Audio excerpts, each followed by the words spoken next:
dalam waktu saya ditahan. Setiap ditahan kan mesti pas hari raya, bakdo gitu loh Mas. Tugas saya kayak nangis nih krungu takbir. Terbuka hati saya kan itu Mas. Terus mau tidur, kadang saya mikir, apa selamanya aku harus ini terus ya.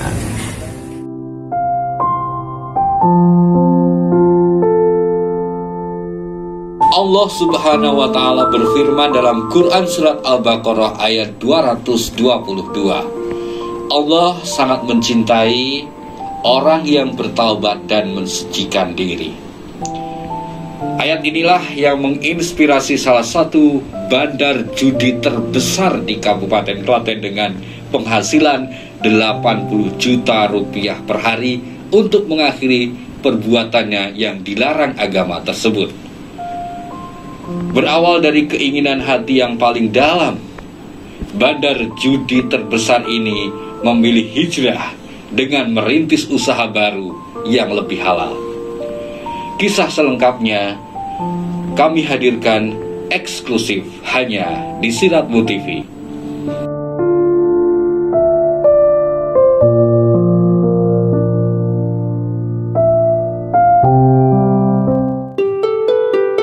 Dulu, sosok Pak Ko Klaten sangat lekat dengan dunia kriminalitas.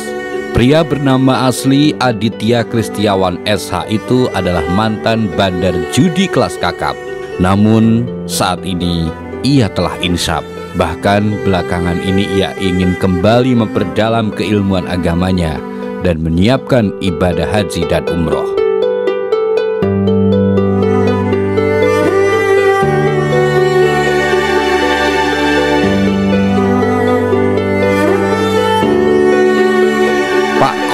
Berkali-kali masuk penjara.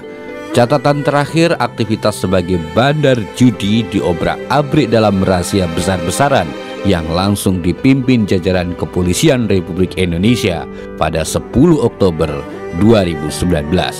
Saat itu polisi berhasil mengamankan 13 orang termasuk dirinya. Akibat perbuatannya tersebut, Aditya Kristiawan harus kembali menjalani masa hukuman. Disitulah kekuatan insyaf dan keinginan untuk berhijrah menguat. Dari lubuk hati yang terdalam, Aditya Kristiawan merasa terketuk hati mendengar kebesaran Allah dari balik jeruji besi.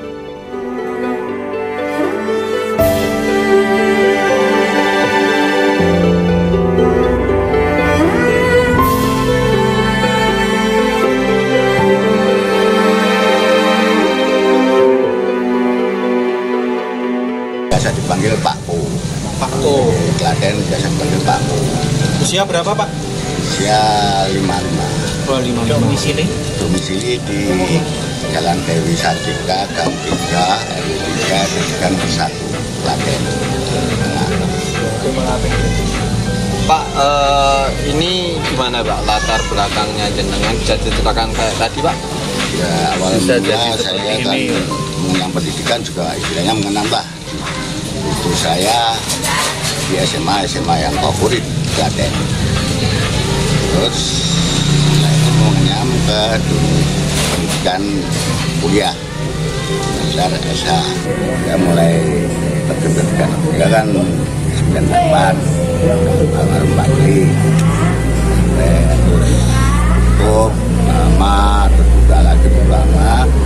Setelah agak lama tahun 2016 sampai 2019 sudah buka terus. Cuma inti saya buka kemarin bukan untuk pribadi saya, tapi saya gunakan untuk sosial. Pak, jadi berkecimpung di dunia hitam itu sudah berapa tahun Pak? Saya Semenjak 90 sampai 97. Selama itu Pak sudah berapa kali berurusan dengan aparat gitu Pak? Belum ada, cuma zaman dulu kan ya wis gampang. Kampung, cuma yang saya pernah alami kan masuk tanah, masuk bumi, masuk penjara itu 3 kali. 3 kali. Dari 2006, 2015, 2019. 19 kok. 19. Berapa lama itu Pak masing-masing? Kurang lebih? Dulu 5 bulan, 6 bulan, yang terakhir itu 1 tahun 4 bulan. Ya, saya masih ditulung lah kalau tidak urip. Saya ada program asimilasi corona yang sudah menjalani setengah bisa keluar. Saya remisi 17-an. Jadi kemarin itu saya jalani cuma 7,5 bulan.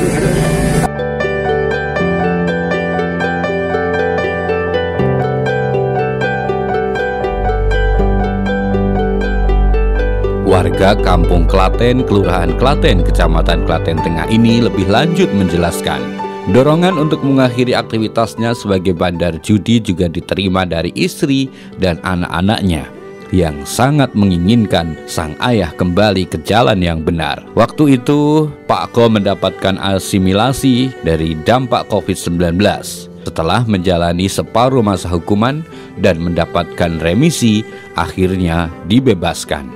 Sang anak pun meminta dan berharap semoga ini yang terakhir menjalani masa hukuman. Satu, dalam waktu saya ditahan. Setiap ditahan kan mesti pas hari raya, bakdo gitu Mas. Tugas saya kan koyo nangis nek krungu takbir itu. Tapi buka hati saya kan itu Pak.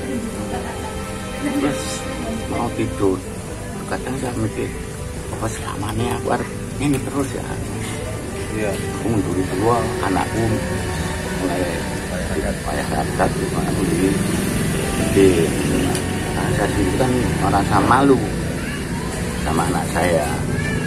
Apalagi anak saya bilang, Pak terakhir ya Pak, kan gak usah. Kan bilang dia saya sendirian merasa mental anak saya kan jadi Pak, mau kumpul saudara malu, mau kumpul teman malu, lihat bapaknya sering hukum.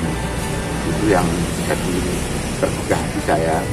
Di samping saya sudah ada niat sendiri juga dengan adanya itu, lihat dari mulai SD saya masuk, anak saya tahun SMA masuk, anak saya tahu mau sudah ini.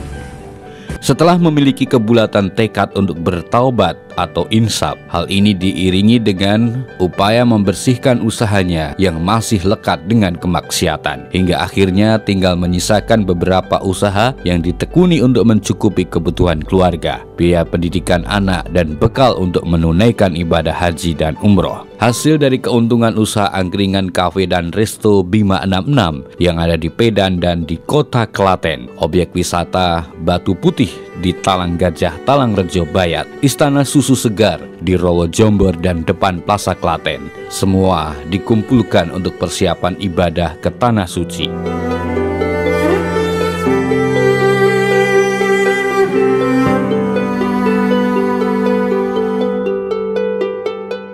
Zeni Imelda, sang istri, sangat berbahagia dengan komitmen insaf suami. Menurutnya hal ini tak terduga dan keluarga pun sangat mendukung niat baik suaminya tersebut. Semoga hidayah ini memotivasi suami untuk terus berada di jalan Allah bersama keluarganya.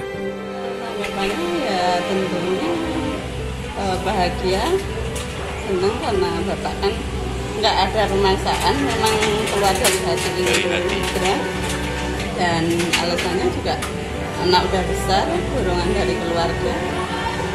Sempat berapa kali Bu ngobrol-ngobrol kayak kalau berapa kalinya ya mungkin beberapa kali ya Mas. Kurang lebih Bu?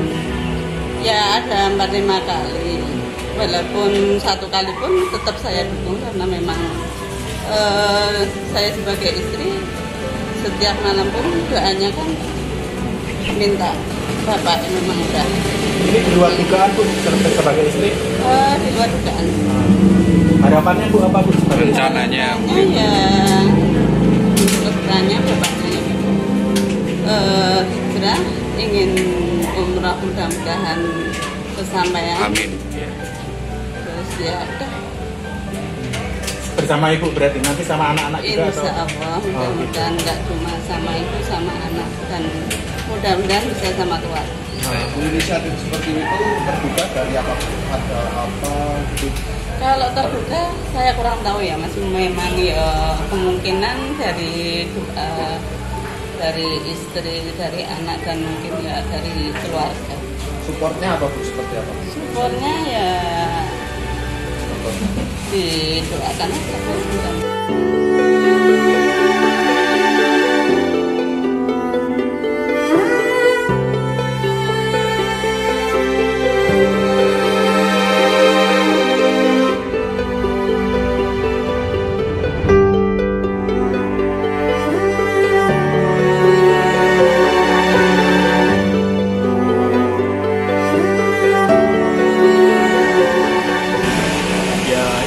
Baik ya, artinya bisa menginspirasi banyak orang dan memotivasi bahwa yang namanya pertobatan itu bisa terjadi dimanapun, kapanpun.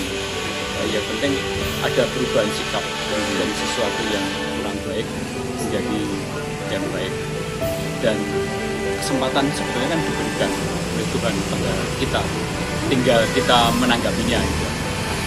Tapi prinsipnya baik. Allah Subhanahu wa Ta'ala sangat mencintai orang-orang yang bertaubat dengan sebenar-benarnya taubat. Akhir dari kehidupan manusia di dunia akan menemui sebuah kehidupan yang kekal di akhirat. Hal ini membutuhkan bekal kebaikan yang harus dikumpulkan selama berada di dunia dengan menjaga komitmen, keimanan dan ketakwaan, menjalankan perintah Allah dan menjauhi larangan Allah, termasuk berjudi. Semoga kisah inspiratif Bandar Judi Klaten Taubat ini memberikan inspirasi kepada kita semuanya. Saya Nur Muhammad, terima kasih atas kebersamaan Anda.